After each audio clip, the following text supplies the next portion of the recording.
శుక్లాంబరధరం విష్ణుం శశివర్ణం చతుర్భుజం ప్రసన్నవదనం ధ్యాయేత్ సర్వవిఘ్నోపశాంతయే.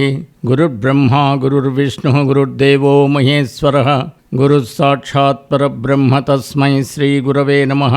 వ్యాసం వసిష్ఠనప్తారం శక్తేః పౌత్రమకల్మషం పరాశరాత్మజం వందే సుఖతాతం తపోనిధిం. నారాయణం నమస్కృత్య నరం చైవ నరోత్తమం దేవీం సరస్వతీం వ్యాసం తతో జయముదీరయేత్. వసుదేవసుతం దేవం కంసచాణూరమర్దనం దేవకీ పరమానందం కృష్ణం వందే జగద్గురుం. శ్రీ భాగవత కథాసుధలు 75వ భాగానికి స్వాగతం, సుస్వాగతం. ఇప్పుడొక పరమాద్భుతమైనటువంటి ఘట్టం ఆవిష్కరించబడుతోంది.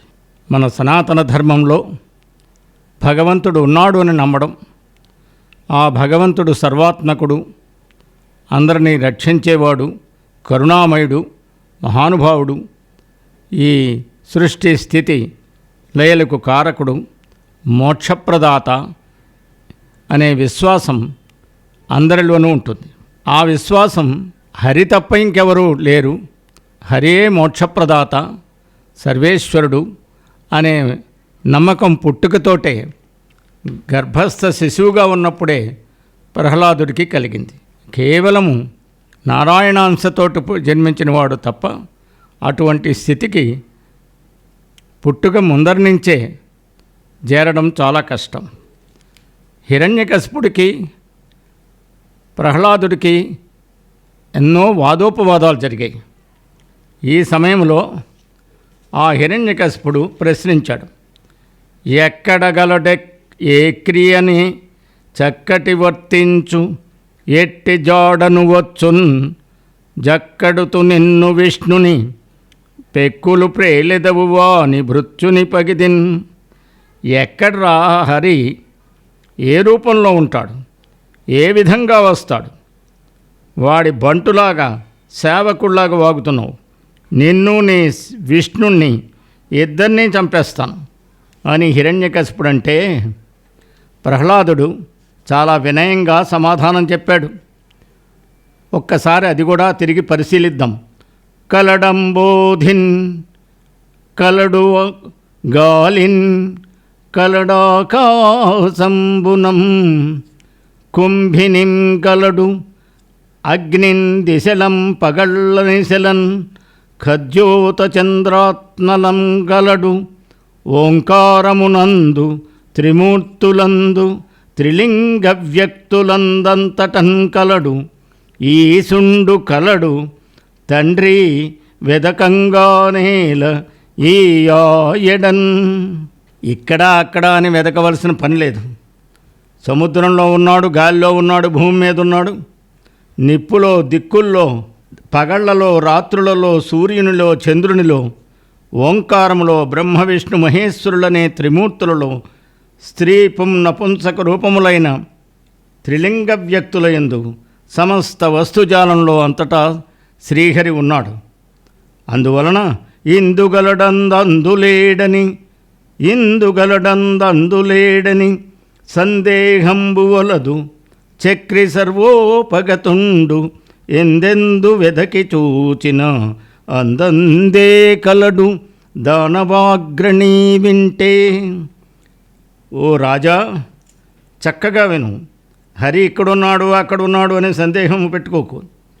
ఎక్కడ పడితే ఎక్కడ వెతికితే అక్కడే ఉంటాడు. విశ్వాసంతో వెతకాలి.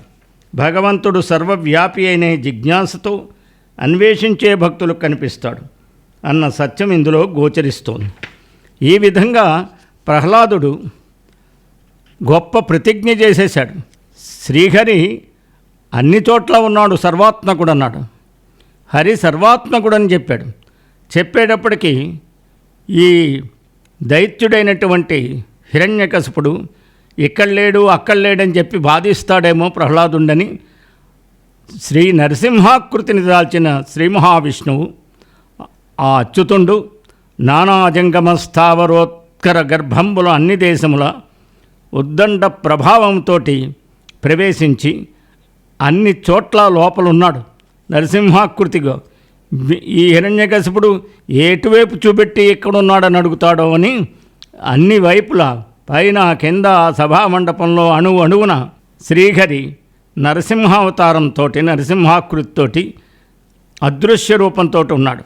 ఎక్కడ పిలిస్తే ఎక్కడ చూపించమని అడుగుతాడో అని. అటువంటి ఎందుకంటే భక్తుడు చెప్పిన మాటను నిజం చేయాలి, లేకపోతే ప్రపంచంలో ఇంకా భక్తి అనేది ఉండదు.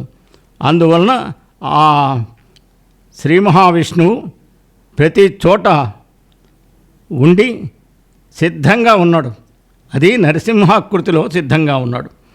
ఆ సమయంలో స్తంభమునంచూపువేని కుంభిని నీ శిరముంద్రుంచి కూల్పంగ రక్షారంభంబున వచ్చి హరి విశ్రంభంబున అడ్డుపడగ శక్తుండగునే. ఈ స్తంభంలో నువ్వు చూపెట్టకపోతే మాత్రం నీ తలను నరికి భూమిపై పడేస్తా. ఆ నరకబోయే సమయంలో నీ హరి నిన్ను రక్షించడానికి నమ్మకంగా వస్తాడా అని హిరణ్యకశిపుడు అడిగితే, బ్రహ్మదేవుడు మొదలుకొని గడ్డి పరక వరకు ఎల్ల ఎడలా నిండి ఉండే ఆ ప్రౌఢుడు ఈ విశాల స్తంభంలో ఉండడా? స్తంభంలో ఉండి ఉంటాడడానికి ఏ శంక లేదు.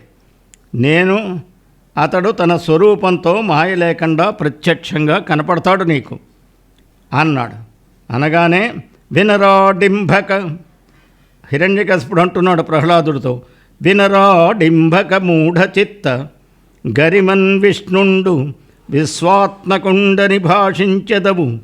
ఇందుగలడే అంచున్ మదోద్రేకియై ధనుజేంద్రుండరచేత వేసెను మహోదగ్ర ప్రభాశుంభమున్ జనదృగ్భీషణదంభమున్ హరిజను సంరంభమున్ స్తంభమున్.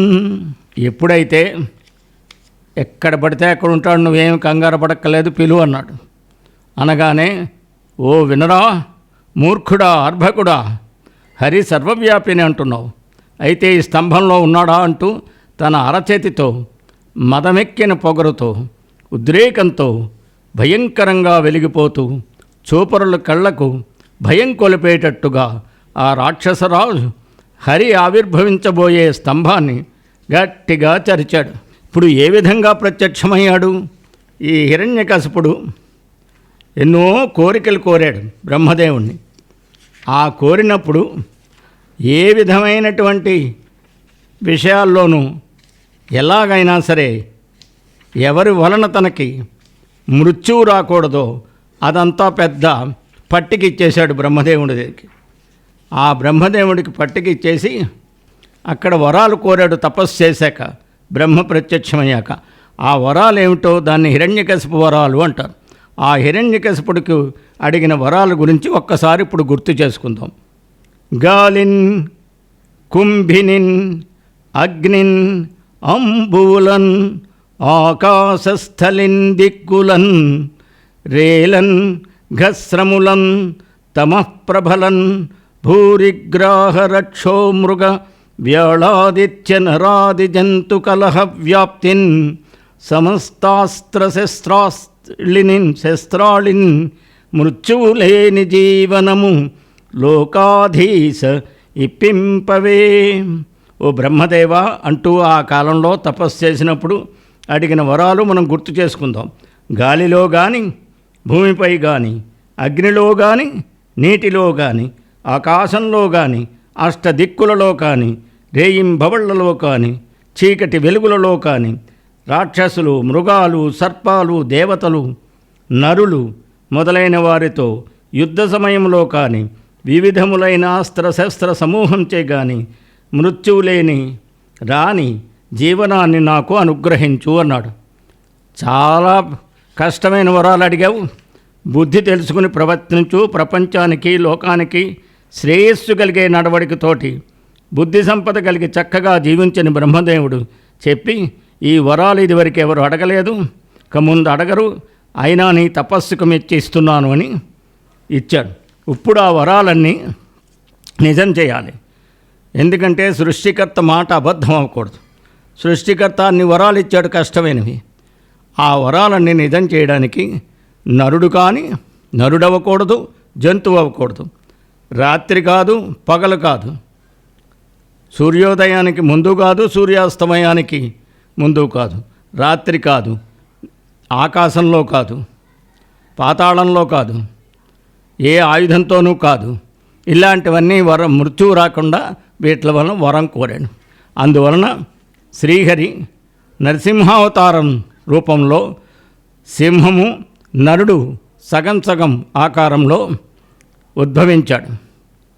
ఆ ఉద్భవించిన విధానాన్ని పోతనామాచ్యుల వారు భాగవతాన్ని ఆంధ్రీకరిస్తూ గొప్ప వచనంలో మనకి ప్రసాదించారు. ఈ వచనం కూడా తెలుగులో ఉన్న సంస్కృత భూయిష్టమైన పదాలు దొరకడం వలన చదవడానికి కొంచెం కష్టంగా ఉంటుంది, కంఠస్థం చేయడానికి ఇంకా కష్టం అవుతుంది.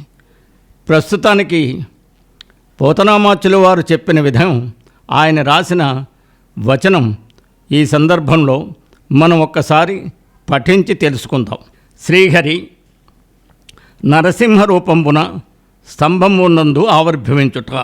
ఇట్లు దానవేంద్రుండు పరిగృహ్యమాణ వైరుండును, వైరానుబంధజాజ్వల్యమాన రోషానలుండును, రోషానల జంఘన్యమాన విజ్ఞాన వినయుండును, వినయ గాంభీర్య ధైర్య జయగీయమాన హృదయుండును, హృదయ చాంచల్యమాన తామసుండును, తామసగుణ చంక్రమ్యమాన స్థైర్యుండును అయి విశ్రంభంబును హుంకరించి బాలుని ధిక్కరించి హరిని ఇందుచూపుమని కనత్కనకమణిమయ కంకణ క్రేంకార శబ్దపూర్వకంబుగా దిగ్ధంతి దంతఖేదన పాటవ ప్రశస్తంబగు హస్తంబున సభామండపస్తంభంబు వ్రేసిన వేటుతోడన దశ దిశలను మిడుంగురులు చెదరం జిటిలి పెటిలిపడి బంభజ్యమానంబగో మహాస్తంభంబు వలన ప్రళయవేళా సంభూత సప్తస్కందబంధుర సమీరణ సంఘటిత ఘోర జోగుష్యమాణ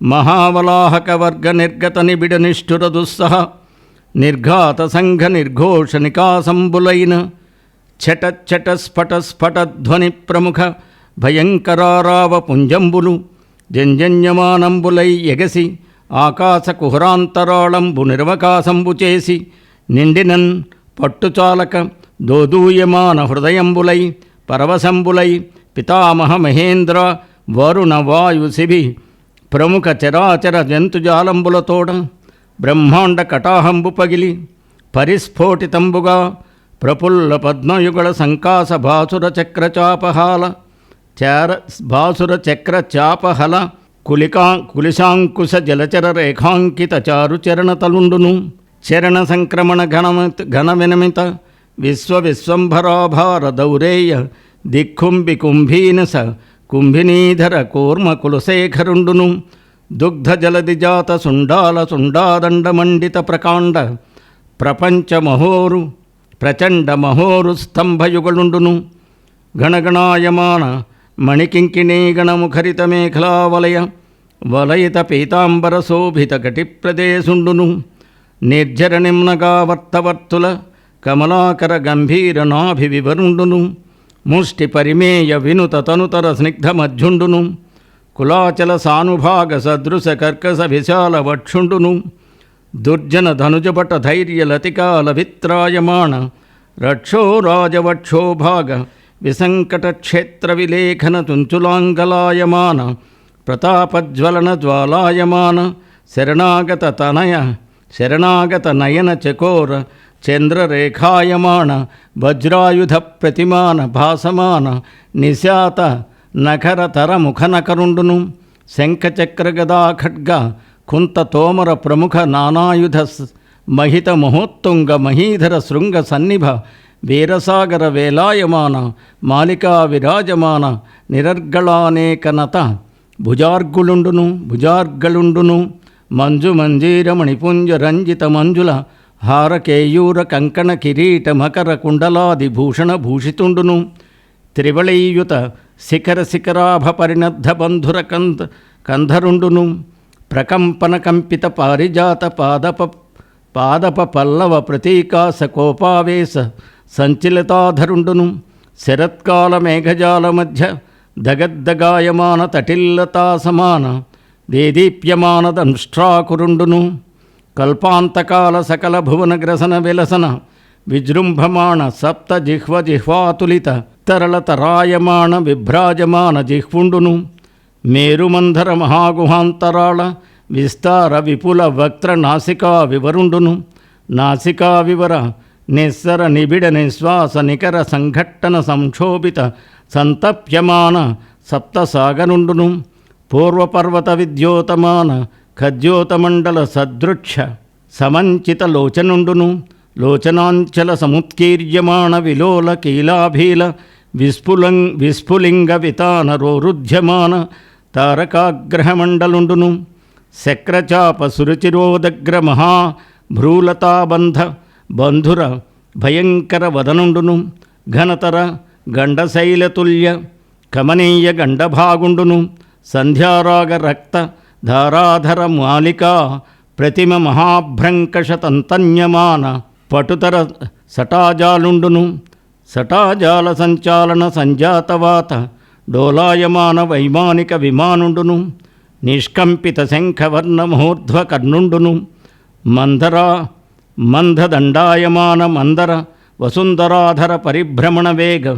సముత్పద్యమాన వియన్మండల మండిత సుధారాశి కల్లోల శీకరాకార భాసుర కేసరుండును బర్వాఖర్వ శిశిర కిరణమయూఖ గౌర తనూరుహుండును నిజగజ్జా నినాద నిర్దళిత కుముద సుప్రతీక వామనైరావణ సార్వభౌమ ప్రముఖ దిగిభిరాజ కర్ణకోటరుండును ధవళధరాధర దీర్ఘ దుర్వలోకనీయ దేహుండును దేహప్రభాపటల నిర్మధ్యమాన పరిపంధి యాతుదాన నికురుంబ గర్వాంధకారుండును ప్రహ్లాద హిరణ్యకశిపురంజన భంజన నిమిత్తాంతరంగ బహిరంగ జేగీయమాన కరుణావీర రస సంయుతుండును మహాప్రభావుండును అయిన శ్రీ నృసింహదేవుండు ఆవిర్భవించినం కనుంగుని.